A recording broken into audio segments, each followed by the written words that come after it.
how's it going? Hey, not too bad, thanks. How did that big business trip go? What? Yeah, it went great. Busy, lots of meetings. Oh, good, because I was looking at your social media and occasionally it suggested otherwise. I mean, you didn't just go to Legoland without me. You wouldn't do that, would you? No. So, I might be somewhere a bit different. Don't tell Luke.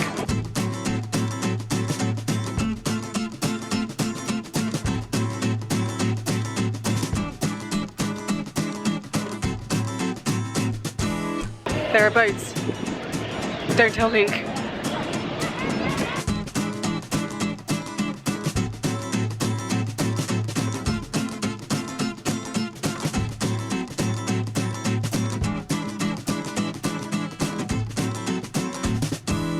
Don't tell Luke. They got Star Wars. Don't tell Luke. There were whales. Don't tell Luke. There's flamingos. Don't tell Luke. That's a relief, because if you did, I mean, that would be just emotionally devastating. Wait, Ellen, is that a Lego brick in your hair? No, it's a candy.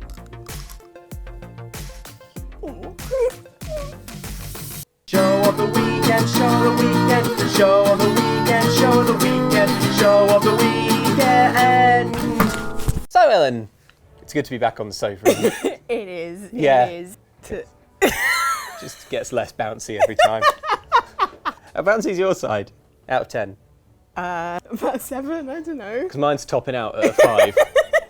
And I mean, like, topping out. It's been a while since we've been on the sofa. It's been a while since we've been on the sofa. Got a bit. We've forgotten how to show the weekend. Ellen, you went to Denmark. Yeah, I did. But why? But why? Lots of lovely reasons to go to Denmark. Yeah. No, he it's a just lovely wants to country. make sure that I went for good business reasons. Exactly. And I did. Some of us are always thinking of the bottom line. Always. Yeah, Warner Brothers took a few people out to Denmark to go and play some of the new upcoming Lego games. Which ones did you play? Well, one of the games that I played was Lego Marvel Super Heroes 2. Lego Yes. Marvel Heroes is the one that it's not like the Avengers movies. It's got everyone in It's it. got everyone in it. So And the it's got Avengers Wolverine. movies, the Lego Avengers game follows the Avengers Yes. movies. But there This is also the Lego Lego? the Lego Marvel. There's also the Lego Marvel Lego Super Lego games. And that's this one, right? That's this one. But this which is the the sequel. comics, and it's the sequel to it. So it's got all your faves in it. I played a couple of demos of it. They had a couple of levels that you could try out. First one was like that I played was the latest one. It was like set more kind of like towards like in Asgard. It's like the Thor. Oh, nice. Universe. So it was like I was Thor, and then I was also I think it was is it Jane Foster Thor, the Lady Thor with the blonde hair who looks fabulous. And then there was Miss Marvel, and Loki is on your team as well. And I was happening to fight this big monster, and you had to like solve all the little Lego puzzles to douse it with water. Nice. And then it's basically it's more Lego. If you love those games, then great. It's that nice challenge of trying to work out what the hell's happening. Where I find it's like there's 3 different ways that I find myself approaching these puzzles. One is yes, I'm doing it. I'm fine. I'm absolutely good. I did it. Nothing could dim the flames of Muspel! Second one is, okay, I sort of worked it out. I don't know how I did it, but it worked. Yeah. And then there's, oh, I need to go on YouTube and look at a walkthrough. And I got a bit stuck at one point, and then it clicked, and I went, Lego games do throw some surprisingly tough obstacles in front of you, considering like most of the way you just cruise through those games, like mashing 2 buttons Yeah. and everything just blows up, and it's good. It's just good fun watching things Yeah. blow up, and then And- suddenly whammo. yeah, exactly. It's really good. So I enjoyed that little level. Another level that I played is because like one of the big things for this one is you've got the Guardians of the Galaxy are in it. Oh, cool! It's a baby Groot.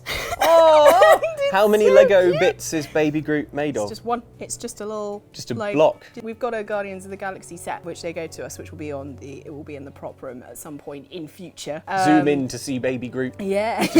One atom high. He's canonically small. Yeah. So in Lego form, he should be scaled down. Yeah. Is it this big? No, he's about this big. He's like half the size of them, so it's not Okay. completely correct. But like they've each got their own little kind of super moves. So if you're close enough to an enemy and you press circle, then they do a little special move. So Yeah. like Captain America, he flings his shield at them. Sure and he then does. Jumps back and hits it at them again, and it knocks them out. Groot he gets some vines and he grabs them and makes them fall over and hits them. They've each got their own little thing and it's adorable. And then also you can do combinations. So if you're near enough to another hero and press triangle when the prompt is on screen, the two of them can do nice. like a super move together, and some of them look pretty cool.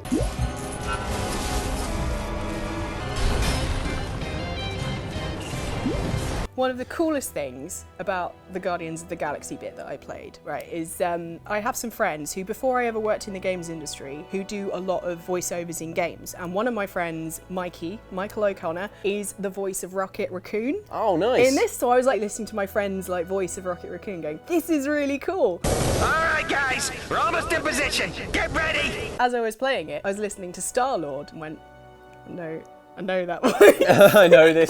I know this voice. I know this voice. When I'd finished playing the demo and I put down the headphones, just like sitting there, and then so one of the devs was like, so what did you think? And I went, I think my friend is Star-Lord. You're like, wow, this game really had a profound effect. Yes, Ellen, Star-Lord is all of our friends, and he protects the galaxy. We've finished in this room now, Ellen. You'll put on this jacket, nice and tight. There we go. No, you don't understand. And they were all like, what? That's so cool. And so like I messaged my friend being like, are you Star-Lord? And then also one of the devs checked for me, and it was, and it's my friend John Schwab. Okay, let's jump. As soon as we're low enough. Like the two of them both do a lot of voice acting in video games. But what was really, really, really cool in this was it was like Rocket Raccoon and Star-Lord like shout at each other a lot. Everything okay up there? Honestly, it's best not to think about it. Hey, I heard that. Keep your opinions about my flying to yourself, Quill. But it was really funny hearing these two people who are my friends, who are friends in real life and used to be in a band together. And that really weirded me out, but it was really cool. Thank you. You've bought us enough time for our evacuation ships to clear Kang's forces. Hey, no problem. The bigger they are, the more they hurt you. Hey, Quill, ask them what our reward is. How does everything look? Because you mentioned Asgard and stuff, and I just want to go back to this thing of there's the Lego Avengers stuff, but Yeah. then there's also the Lego Marvel stuff. Yeah. So do like Thor and Rocket Raccoon and Asgard, do they look like they do in the Disney films, or are they sort of a different version? They're a slightly different version, like, because I think like Captain America in the film looks more steely. And that's kind of just the his blue, eyes. Yeah. The blue of like his outfit is more of like a steel grey blue thing. Yeah, I think. it's more lurid in the Whereas comics. in the comics, it's bright blue like the comics. In the Lego game, does he have the little feather, you know, he's got like feathered ears. That's a really bad description of what he's got. Feathered ears does not sound right. How would you describe Captain America's Helmet. head? It's like this, but it's like little white. It's like, you know what Asterix has? Yeah. He's got them. Does Captain America have that? Yeah, right? I can't remember. Are Right. you thinking of Thor? No, God, maybe. Wait, hang on. No. Everyone's getting laptops and phones out. No. Here we go. Captain America head feathers. Where are your head feathers, To Cap? my- There they are. Look. Oh yes, of course, the little head feathers. No, not Luke, that I why could didn't see. you just say the head feathers? Feathers. But I was thinking like huge things, but he's just got like these little ones. Yeah. I think they should be bigger. I think they should be the height of him. Right. The Lego games are a mixed bag Yes. of Lego bits. Some of them are Yes. amazing, some of them are only so-so. So do you think this one there's room to build, or are you low-key in love with it? Well, Everything you've been saying in the last there's 20 minutes, always- I've just been thinking that. There's always room to build in Lego because Give it some eyebrows, Ellen. I think it'll be good. I'm excited. Like, thing is, like, we basically kind of played one tiny bit of one level, which were like mainly like the boss battles. Yeah. So I didn't kind of like run through a section where you like solve puzzles and get through to new areas, which is a huge majority of like the gameplay. Yeah. But the bosses were fun, and you still have to solve puzzles in the boss fights and everything. So I'm hoping that, you know, it's just more fun stuff good. for people who like the series. So you're low-key in love with it? Yeah. And Would also, you say that for the camera? I am low-key in love with I'm it. Ellen Rose and I am... I'm Ellen Rose and I am low-key in love with Lego Marvel Avengers. Man, that seemed like 2. 4 point. Lego Marvel Heroes. Oh, did you? 2. Oh, I said Avengers, but I was Here so... I didn't hear that. I said, wow, that seems like kind of a Thor point.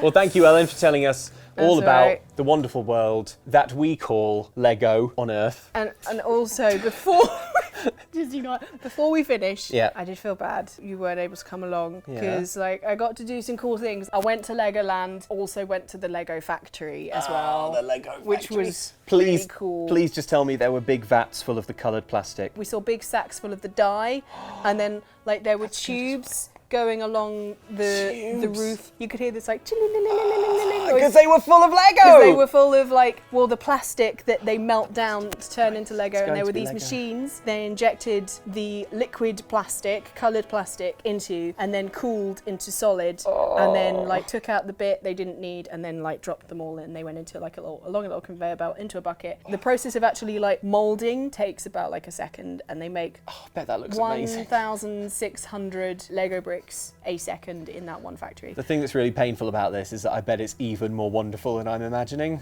Well, I'm going to put some footage over this so people will actually see how cool it is. So. Okay, we'll enjoy that.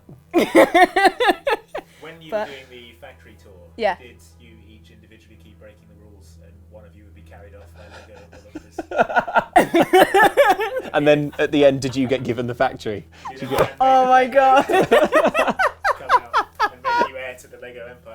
When they began the tour, did he walk out and pretend to fall and shatter into like different Lego pieces and then go back together again? Yeah. Sadly not, but I did get you something, Luke, because I know that it's also your birthday soon. It is also my birthday soon. So like, I got Oh you my something. God. Hang on, I've got to get my bag. And Oh we my stayed in the God. Lego hotel, which had a little store. Oh, And Ellen! I got you.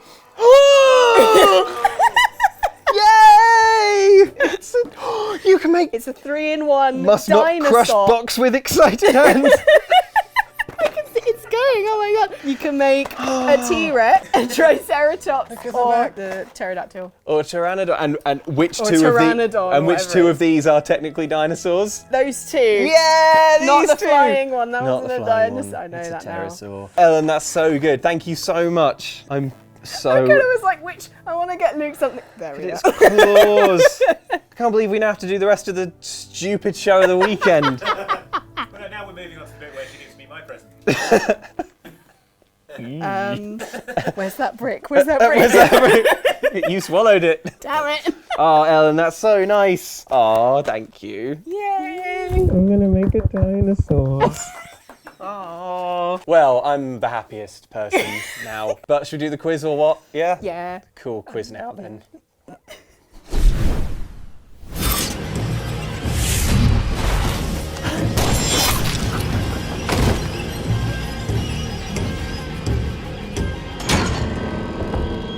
Dowd, it's good to see you, old man. You up for one last job, Billy? Who's the mark? The black-eyed bastard responsible for all the chaos. We're gonna kill the outsider. Dishonored Death of the Outsider is a standalone adventure in the Dishonored universe, starring Billie Lurk, who plots with her mentor and legendary assassin Dowd to kill the Outsider, the shadowy and handsome supernatural being who gives heroes their superpowers. Ellen, last time that we discussed Dishonored on Show of the Weekend, you quizzed me. It was the 4th ever episode of Show of the Weekend. And, perhaps, I believe, the first recorded instance of what we now call an Ellening, when you posed a tricky question that had a secret extra answer. So, question 1. A guard is in front of you by a ledge. Do you deal with him by A, murdering him and pushing him off the edge, or B, possessing him and making him walk off the edge? Does he have to go off the edge? I think I would probably just go for the shove. It's somehow cleaner. I don't know. Right. More efficient. Yeah, well, actually, you do just choke him out and leave him. You don't have to kill everyone, you monster. But I didn't understand the rules. So, Ellen, I'm going to do you a courtesy that you've never showed me. And tell you that one question in the questions you're about to hear lurks an Ellening. Billie lurks an Ellening that you can prevent with this single-use anti-Ellening penguin. Yeah. It's limited to one use. So when you hear a question, if you think there's a secret Ellening, then deploy the penguin and you will be Ellening proof. Okay. First question, Ellen. In Death of the Outsider... I lost my place. You lost your place in the word outsider. In Death of the Outsider, Billie and her mentor Dowd set out on a mission to kill the Outsider, the obsidian-eyed enigmatic being who they deem to be responsible for all the chaos in Karnaca. Empress Emily Caldwin, I am a friend of your father's from the bad old days. Firstly, could you bear to kill the Outsider? No. Okay. And secondly, following on from that, what do you believe is the Outsider's best feature? Is it A, enigmatic aloofness, B, striking yet understated dress sense, C, ability to bestow supernatural powers, or D, razor-sharp cheekbones? Oh. The penguin's coming into play already? Interesting. I'm going with what I would do. Yep. And what I would do is I would actually say all of the above. That's a good answer. Yeah. So the anti-Ellening... I think I'm going to do the anti-Ellening penguin. All right. And say it's either all of the above or his lovely voice. Well, the anti-Ellening penguin has been deployed. You will not know yet, I suppose, whether there was or wasn't an Ellening hidden in that question. Oh, you're not... Oh! You're not going to kill it. It's called Death of the Outsider. I know it's called Death of the Outsider. I have a feeling it's going to be a thing where, like, they make him human or something. Oh, it'll be so like... the Outsider dies, but he becomes himself again or something. It'll be like Death of the Outsider's noughties phase and like the birth of his new... Rebirth of his, hey guys, let's all just be friends. Yeah, exactly. Ellen, in Death of the Outsider, Billie Lurk deals death with an all-new right hand, a badass prosthetic arm forged in the void itself. Ooh. Using this Sharpie and this clipboard, I want you to draw your own void prosthetic arm and label it with its features. Draw around your hand to get your hand.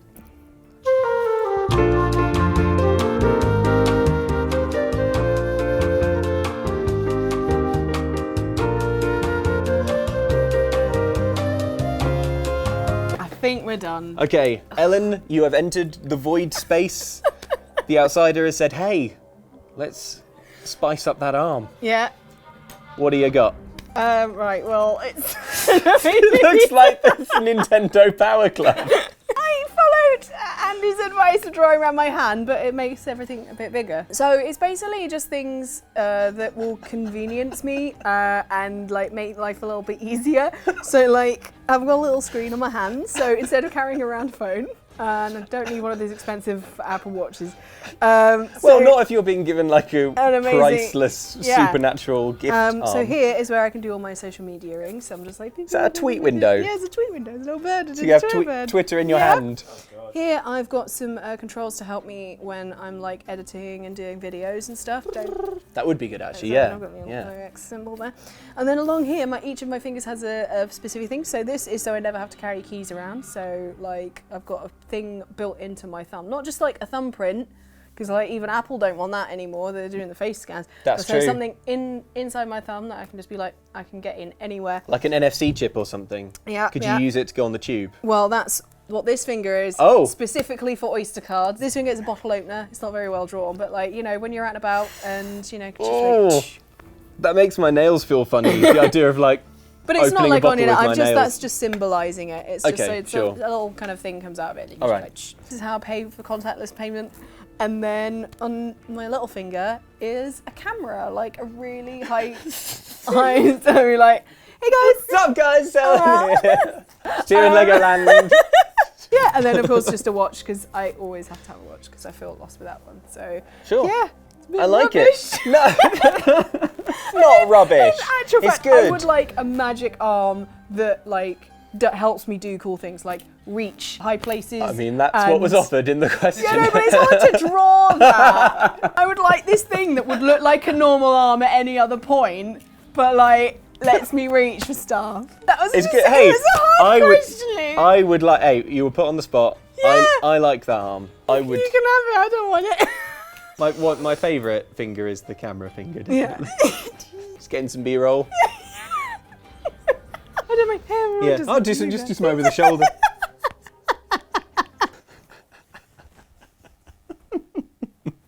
Just imagining the outsider's face. Yeah, the last people who are in, obviously you do you, Alan, but the last people who were in here had one that like turned you into a smoke monster. Ellen. Yeah. The Dishonored series is all about punishingly difficult moral choices. Yes. You can choose to kill your targets or incapacitate them in other ways. But these often turn out to be more grisly. Ellen, as you round a corner, you notice a guard stands between you and the sewer grate that leads to your objective. This is the Ellening, isn't it? Because that was my original Who Ellening. can say? Do you A, throw a hook mine around the corner to take the guard out, or B, use your powers to listen to the rats to determine the guard's biggest phobia? How would the rats know his phobia? They hang around with him all the time. They listen to him. Oh, okay. Because usually it's just kind of like... He wanders around talking loudly about his phobias. Oh my god, I hope there's no spiders in here. No spiders, no spiders. No spiders, no spider. Freak me out if Oh, there's spiders in here. it's just a rat. I thought you were a spider. My biggest fear. Anyway, off you run, little rat. Spread the word. Well, I'd probably, in those two options, I would probably have a little listen to the rats and just see, you know, because you might not just find out his phobia, you might find out something else. More intel. Yeah. It's good. Good answer. Yeah. Death of the Outsider features all new void powers, Yep. the mystical abilities that Dishonored protagonists use to travel around and complete their deadly objectives. But this game is also about new characters using those abilities. So Ellen, rather than yourself, which of the following powers would Andy most likely to have in real life? I've already asked Andy this question. He has chosen. Got a hell of a poker face. Wow. Ellen, the powers include... Oh my god! Scare the penguin! You shouldn't have to see this. Does Andy want the powers, the power Displace, which lets you send up a spot that you can set up and that lets you teleport to wherever you wish at any time, which is pretty cool. Or Foresight, which lets you separate your mind from your body to explore the terrain ahead. Or does Andy really want Semblance, which lets you impersonate another human, having first rendered your target unconscious? Which of those three do you think would be most up Andy's alley? Which is a new segment on Show of the Weekend. Andy's Alley. What's up it? Ooh. Displace. Foresight. Semblance. This space is quite good because you can just be like, whoosh, over there. And Semblance is quite good. I think Andy would enjoy that. I don't think it's his choice, but I think he would enjoy it because it's just kind of like that, they don't know it's not me. Andy's a big fan of like ghosts and things like that, like spooky things. Yeah, he is. And the Foresight one is like when you completely, it's like an out-of-body experience and you go around and you can see and you can watch everyone and they have no idea you're there. And I think Andy would quite enjoy that, kind of getting an eye out on the terrain ahead of him. We're going to ask Andy which was the one he really chose, but in fact, this was actually a question for Mike. I asked Mike this question and he chose Semblance, and this is actually Mike. This is Andy wearing Mike's face. The one I would have chosen was Barbecue Mastery, which allows you to cook perfect barbecue. Because, A, I really like eating barbecue, and B, there's a lot of money to be made on the competitive barbecue circuit. Yeah. So Well, that's good to know, Mike. Thanks. Fed. Where's Andy? Oh, he's unconscious. Yeah. You got Ellen. That's right. Great. Okay. I feel bad because you got me all that Lego. So was that the Ellening? That was the Ellening. I Final thought question. The was the original answer. I thought I was with you because it was all. Yeah. Thank you. Well, look, it's my first go at an Ellening. I'm still warming up to it. I've got a lot to learn. Teach me. Maybe you should ask Mike. He did it to you. No, that's Andy. Oh, yes. Who am I? I'm lost. You're I want to say James. Well done, Ellen. We learned a lot Thanks. about Dishonored there. But Yeah. shall we find out what you guys have been conjuring up in the comments? Last week we weren't able to record a normal show of the weekend, so we did a live stream instead. Oh, I think I've got a button to intimidate other dinosaurs. Ah! Look at that. Oh, it looks terrified. Oh, you got smashed flat. It was great fun, but some people were disappointed that they missed out on seeing it live, such as Clementine, who cried out, "Why did I have to be at school?" Because school is important, Clementine. What if you get caught up in a zombie apocalypse or something? I don't think it was that Clementine, Luke. Oh. Well, still stay in school. Yes. Also on the channel, we looked at some of the parties you want to avoid, like the rat plague. There is much merriment with an extravagant feast laid on and cute whale-themed decor. Welcome to the Boyle Estate. But security is still tight, and should anyone work out that you're not a guest, and you don't immediately leave, you'll immediately ruin the party. Some people saw some positives in the parties we chose, including Andy McP, who said, "I'd still like an invite to the Boyle party. 3 words, infinite drinks dispenser." Very true, but that would make you more vulnerable to a deadly assassin. Oh yeah, and speaking of Dishonored, back at Gamescom, Ellen took a look at some of the new things you'll find in Death of the Outsider. Haven't you always wished you could hear what those plague-ridden rats were thinking when running around the Empire of the Isles? See things from their point of view? Well, now you can, as Billie can unlock the power to listen to rats, helping her to gain insight into the streets of Karnaca. Fresh, sweet, wet with hot blood. Jordan Vess noted a spectacular pun that rat listeners might enjoy. Target. How'd you learn all my secrets? Billie Lurk. You were ratted out. Right, I think we're just gonna have a give up. We're never gonna make a better pun than that. Well, no, hang on. What about,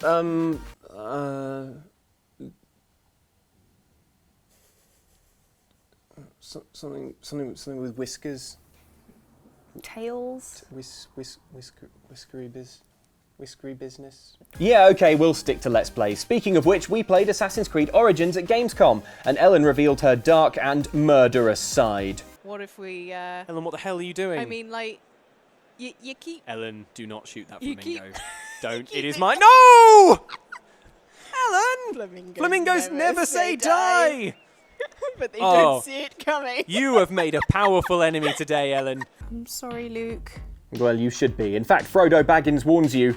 Ellen may need to keep a close eye on her copy of Kingdoms of Amalur Reckoning from now on. Flamingos do not take kindly to their own kind being murdered. Yes, Ellen, where could your copy of the game be? Luke, please, anything but that. Because if you do that, I'll have to go buy another copy, which will be mildly annoying and not really that much of an issue. Oh, well, that puts a crimp in my plan then. Hang on a sec. Yeah, Mike? Yeah, we're going to need to cancel the steamrollers. Well, no, we should be able to get the deposit back. Put Greg on the phone. Greg, can you hear me? Turn off the steamroller, Greg. Sorry, did you say something? Oh, no, sorry. That's just the sofa talking. The what? Sofa shouldn't make that noise. Someone living in there. Should we be afraid? Possibly. I mean, there's a lot of fear going round at the moment. As children, we all imagine our favourite toys coming to life. What would this plush Totoro say if it could talk, I wonder? Help me! I freaked out James. Why did you think his eyes look so wide, James? What's he seen? Hey, I just read this thing about creepy Pokemon in my Google Drive, and it is hilarious. Ellen, you have to stop forgetting scripts that we've written. Yes, there are other space rocks to explore, like the aforementioned Titan. But while Titan may be bursting with adventure, it does have a methane ocean, and we're guessing a sea of liquid farts. I've forgotten this line, sorry. Honestly, Ellen, I'd have thought that the humour would be a little more sophisticated than that. There's nothing funny about liquid farts. It took me off guard. It took you off guard. Well, I'll tell you what will catch the viewers off guard is that it's suddenly ending the video. That's right. Yeah, hard cut. That's it. We're done. No, we won't do that. It's the end of this episode of Show of the Weekend. Yes, yes. Yes, but it's good to be back on the sofa. It is. Yeah, It's really good nice. to be back. And yeah, next week is an exciting week for us because we will have a normal Show of the Weekend, but at the same time, we are going to be in Birmingham at EGX. What? And we're going to be doing daily meetups. Daily meetups are the times that are on screen now. There are quite a lot of them, There's a so lot they're of them, possibly so- covering our whole faces. Okay, and then... I feel hemmed in by them. Gone, and they're in the description. It's fine. It's fine. There we go. I still see them. Why can I still see them?